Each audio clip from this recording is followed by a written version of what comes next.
15 korrik 2016, ora 22:05. Aeroplanët filluan të fluturojnë ulët mbi Ankara, duke prishur qetësinë e natës dhe duke i tmerruar njerëzit. Në të njëjtën kohë, në Stamboll, fraksioni i ushtrisë e bllokoi urën e Bosforit dhe tanket rrethuan aeroportin Ataturk. I lemruar sigur trajnim ushtarak publik, ky zhvillim ishte shenja e parë e përpjekjes për grusht shteti kundër qeverisë e cila erdhi në pushtet në zgjedhjet e 1 nëntorit të vitit 2015 me përqindje të votave prej 49.41%. Ora 22:10. Përpara shumë ndërtesave të Turqisë në përgjithësi, filluan të përballen policia me ushtrinë. Në Ankara, në ndërtesën e MIT, shërbimi për kundërspëlim, dhe në ndërtesën e shtapit të përgjithshëm ushtarak, u hap zjarr me helikopter. Ushtarët që tentuan ta bëjnë grusht shtetin, organizuan sulm me bombë në Golbashi, ku gjendet zyra kryesore e njësive speciale. Në këtë bombardim u vran një numër i madh i policëve të njësisë speciale. Me këto sulme, në shënjesër ishte shkatrimi i 2 institucioneve të rëndësishme, të cilat mund ta parandalonin përpjekjen e grusht shtetit. Ndërkohë, në media sociale filluan të përhapen lajmet rreth shpërthimeve dhe armëve të zjarrit, veçanërisht në Ankara dhe Stamboll, si dhe në disa qytete të tjera. Ora 23:10. Kryeministri Binali Yıldırım rastet i përshkroi si përpjekje për kryengritje. Doğrusu bir kalkışma ihtimali üzerinde duruyoruz. Belli ki emir komuta zinciri olmadan asker içerisindeki bazı kişilerin kanunsuz bir eylemi söz konusu. Të gjitha grupet e partive që gjendeshin në parlament e dënuan përpjekjen e grushtit të shtetit. Hepimiz tek vücut olarak demokrasinin yanındayız. Böyle maceraperestlere, böyle külhan beylerine, böyle Türkiye'nin bağrına bilmeden diyeyim gene de hançer sokmak isteyenlere müsaade etmeyeceğiz, müsamaha etmeyeceğiz ve asla ve kata demokrasiden vazgeçmeyeceğiz. 16 korrik 2016. Ora 12:02 pas mesnate. Ushtarët që ishin në përpjekje të grusht shtetit e sulmuan kanalin shtetëror TRT, duke i drejtuar armët, një spiker e detyruan ta lexojë lajmërimin e paligjshëm që paraprakisht e kishin përgatitur. U aplikua metoda e njëjtë e grusht shteteve ushtarake që kishin ndodhur edhe më herët në Turqi.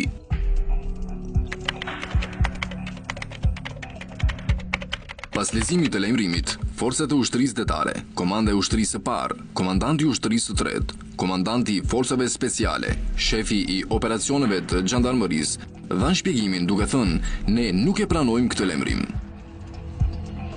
Ora 12:37 pas mesnate. Presidenti Recep Tayyip Erdogan kërkoi nga qytetarët të dalin në rrugë në mbështetje të qeverisë. Erdogan nëpërmjet platformës FaceTime përpjekjen e grusht shtetit e përshkroi si përpjekje të një kryengritje nga disa grabitçar në brendësinë e forcave të armatosura. Milletimizi illerimizin meydanlarına davet ediyorum, havalimanlarına davet ediyorum ve milletçe meydanlarda, havalimanında toplanalım ve bunların o azınlık grubu tanklarıyla, toplarıyla gelsinler, ne yapacaklarsa halka orada yapsınlar. Halkın gücünün üstünde bir güç ben tanımadım bugüne kadar. Hoteli ku qëndronte presidenti Erdogan në Marmaris u bombarduan nga aeroplanët ushtarak. Hoteli ishte bllokuar nga afërsisht 50 ushtarë që tentonin të bëjnë grusht shtetin. Bir an önce yaptıkları hatayı, yaptıkları bu büyük yanlışı farkına varsınlar. Kendilerine kim bu yönde talimat veriyorsa bu talimatlarını asla dinlemesinler. Për t'i ndaluar pikat kyçe nga të cilat u bëi thirrje ushtarëve të kthehen në kazermat e tyre, të njëjtët ushtarë që ishin në përpjekje të grusht shtetit e goditën me helikopter ushtarak stacionin satelitor Turksat. Me këtë u tentua të ndalohet liria e informimit të popullit. Ora 1:40. Në përxhami u lexua sela dhe ezan. Në mediat sociale, në organizatat e shoqërisë civile dhe nga tërë komuniteti ndikuar, U bë thirrja për të dalë nëpër rrugë kundër përpjekjes për grusht shtet. Disa ushtarë hapën zjarr mbi qytetarët të cilët deshën ta kalojnë urën e Bosforit. Numri i madh i qytetarëve mbetën të plagosur.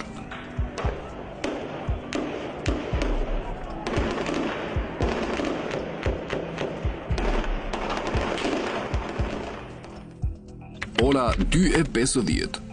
Aeroplanët F-16 dhe helikopterët ushtarak filluan të qëllojnë kuvendin e madh kombëtar të Turqisë. Në afërsitë të dyerve hyrëse të kuvendit, deri në orën e mëngjesit, u hodhën 4 bomba.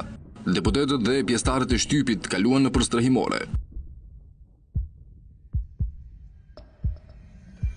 Ora 3:23. Ndërtesën në të cilën gjendet Dogan Media Grupu e sulmuan ushtarët. Ushtarët që bën përpjekjen për grusht shtet ndalën transmetimin e kanalit CNN turk. Ora 4:07.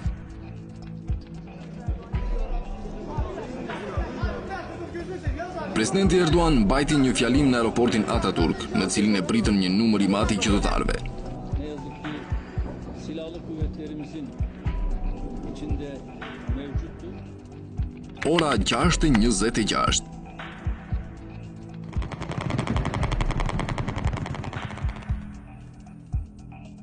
Ushtarët që bën përpjekjen për grusht shtet e sulmuan kompleksin e presidentit dhe rrethinën me aeroplan ushtarak F-16.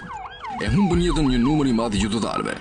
Ushtarët që bën përpjekjen për grusht shtet në Kizilaj sulmuan qytetarët dhe veturat e tyre me tanke dhe me këtë firmosën një egërsi që nuk ka ndodhur asnjëherë më parë.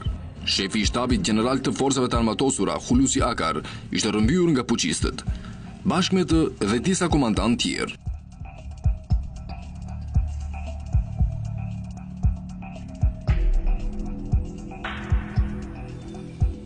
Ora 6:42. Në Stamboll, ushtarët që kishin mbuluar urën e Bosforit nuk duruan dot përballen me popullin dhe forcat policore dhe u dorëzuan. Forcat policore të cilat e realizuan operacionin i mbrojtën ushtarët të cilët ishin të sulmuar nga grupi i kundërt i ushtarëve tjerë. Ura e Bosforit e cila ishte mbyllur me tanke gjatë tërë natës, pas dorëzimit të ushtarëve, ura u hap për komunikacion.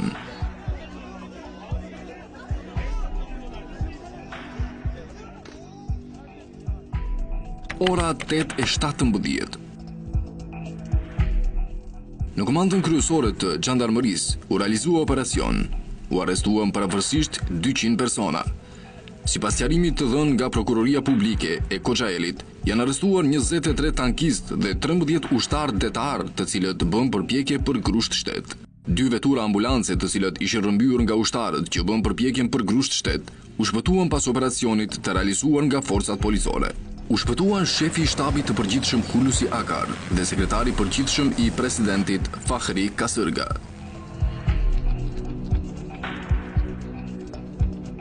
Ora 11:01. Zëvendësi i shefit të shtabit gjeneral Ümit Dündar deklaroi se presidenti i shtetit, kryeministri i shtetit dhe gjithë ministrat me një solidaritet të plot e ndaluan përpjekjen për grushtin e shtetit dhe janë rreshtuar pas demokracisë dhe rregullit të drejtësisë.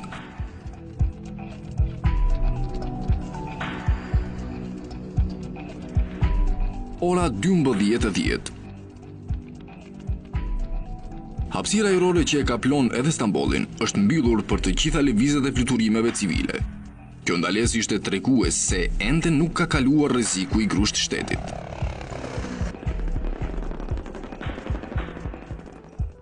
Ora 13:21. Nga shërbimi kundër zbulimit MIT bën sqarim rreth operacioneve. Operacioni sistematik mbaroi. Kaluam në operacionin në përpika. Ora 13:30.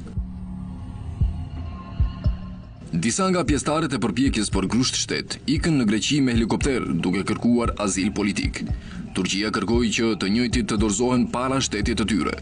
Ora 14:25. 2475 gjykatës, të cilët pretendohet se kanë lëvizur bashkë me ushtarët që bën përpjekjen për grusht shtet, u morën në hetim. U arrestua antari i gjykatës kushtetuese Alparslan Altan. Ora 17. Asambleja e Përgjithshme në kryesi me Ismail Kahraman dhe me pjesëmarrjen e 4 partive mbajtën seancë të jashtëzakonshme. Kryeministri Yıldırım, i cili foli para Asamblesë së Përgjithshme, tha se sot është dita kur AKP, GHP, MHP, HDP dhe gjitha partitë tjera janë rreshtuar kundër grusht shtetit. Ora 18:10. Gjatë hetimit u arrestuan generali i përgjithshëm Adem Huduti, komandanti 2 i ushtrisë dhe Avni Angun. Ish komandanti i forcave ajrore Akin Osturk u arrestuan në njërin prej garnizoneve ushtarake. Edhe ushtarët tjerë të cilët gjendeshin këtu, i lëshuan armët dhe u dorëzuan. Generali i përgjithshëm Erdal Osturk gjithashtu u arrestua. U sqarua se Galip Mendi, i cili ishte rrëmbyer nga puçistët, tani më ishte shpëtuar.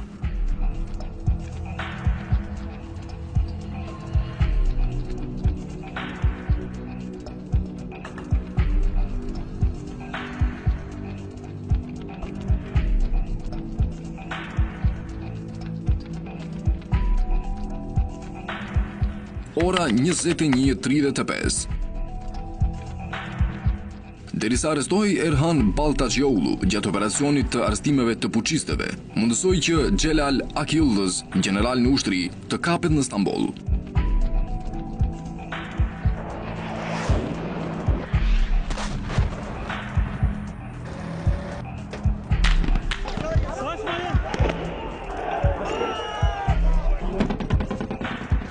Përpjekje për grusht shtet ose kryengrytje, sido që ta quajmë, prej te muhtari i fshatit e deri tek qytetari moderuar turk, njerëz nga të gjitha profesionet rrezikuan të dalin ballë plumbave dhe përsëri dëshmuan se janë në palën e demokracisë. Një grup i dal nga zinxhiri i komandës së ushtrisë turke, i cili tentoi të bëjë grusht shtetin, ishte ndaluar. Me këtë, shumica e ushtarëve kundrejt një grupi tradhtar të dalë jashtë urdhrave ushtarake, shfaqen një qëndrim të fortë. Është duke vazhduar një hetim shumë i kujdesshëm dhe i qetë ndaj të gjithëve të cilët tentuan të bëjnë grusht shtetin dhe të destabilizojnë vendin.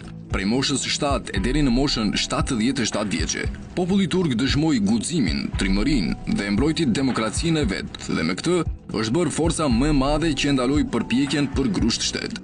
Populli turk, duke u takuar në pikën e përbashkët, Vatan, demokraci dhe liri, e shkroi një legjendë të demokracisë.